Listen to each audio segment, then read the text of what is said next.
گا، پیسہ اور ضائع ہوگا، اور اتنا پیسہ ضائع ہونے کے بعد تعلیم کیا صفر ہے؟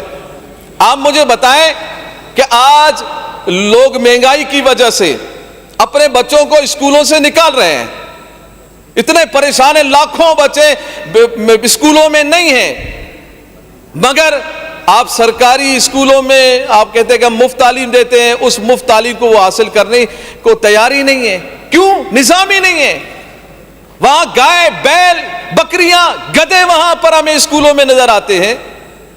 آپ نے ہزاروں اسکولوں کو بند کر دیا، پھر اس کے بعد بھی آپ پہلے، سب سے پہلے تو یہ ہونا چاہیے کہ وہ 1.5 لاکھ اساتذہ کا صحیح معنوں میں حساب کتاب کیا جائے، ان کو فارغ کیا جائے، پھر نئے قابل ترین ٹیچر اگر آپ لائیں، اگر یہ 58,000 سے 60,000 جو آپ نے 58,000 آپ نے بھرتیاں کی اور 2,500 آپ بھرتی کریں گے، ان میں درستگی آئے تو پھر بہتری آئے گی۔ مگر یہ بہتری ہم نے کئی مرتبہ ہم نے دیکھا۔ ابھی آپ دیکھیں کہ تعلیم کے لیے جو بجٹ رکھا گیا، اس تمام بجٹ کا زیادہ تر حصہ انہی چیزوں میں جاتا ہے۔ بچوں کو پاس کتابیں نہیں ہوتی ہیں، اور یہاں پر بجٹ میں مفت فراہمی یعنی کتب کی مفت فراہمی کے لیے بجٹ رکھا گیا، مگر وہ مفت فراہمی کہاں ہے؟ وہ کتابیں ہمیں بچوں کے ہاتھوں میں نظر نہیں آتی، وہ کباڑ کی دکان میں ردی کے بھاؤ میں ہمیں ملتا ہے۔ وہاں ردی کے کباڑ کی دکان میں ردی کی صورت میں ہمیں وہاں پر کباڑ کی دکانوں میں وہ کتابیں ملتی ہیں۔ کیوں کیا وجہ ہے؟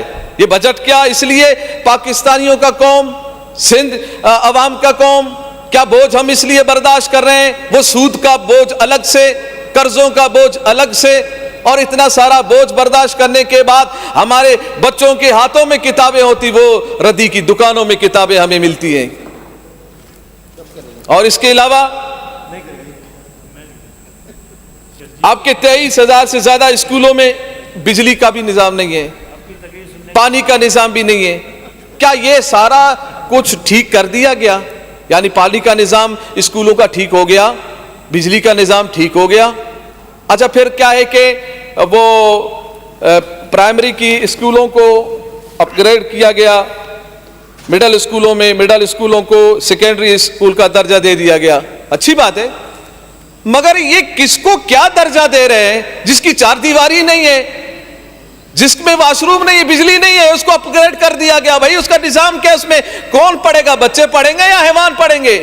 یہ کاغذات میں اس کو اوپر کر دیا گیا، صرف لکھ دیا گیا، مڈل سے سیکنڈری سے آپ اوپر کر دیا آپ نے۔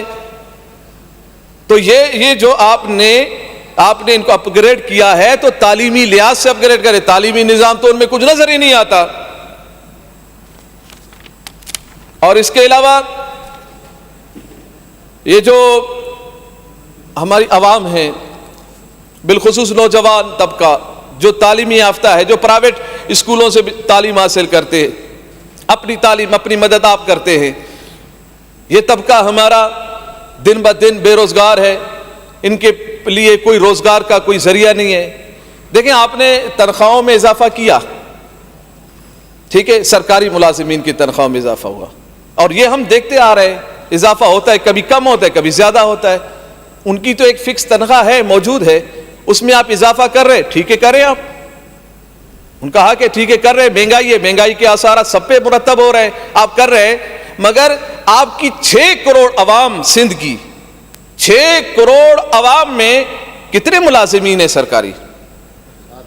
بس 7 لاکھ 8 لاکھ 10 لاکھ لگا لے اور 50 لاکھ لگا لے، 5.5 کروڑ عوام کے لیے مہنگائی کو ختم کرنے کے لیے کیا کیا آپ نے یہ کہہ دیا کہ ہم نے کارخانوں کو، ہم نے فیکٹریوں کے مالکان کو ہم نے یہ پابند کر دیا ہے کہ وہ ان کی تنخواہیں بڑھائیں، بس آپ نے جملہ کہہ دیا، اور کیا آپ کے پاس جادو کی چھڑی ہے کہ بس آپ کہہ دیں گے اور لگا دیں گے اور ہو جائے گا؟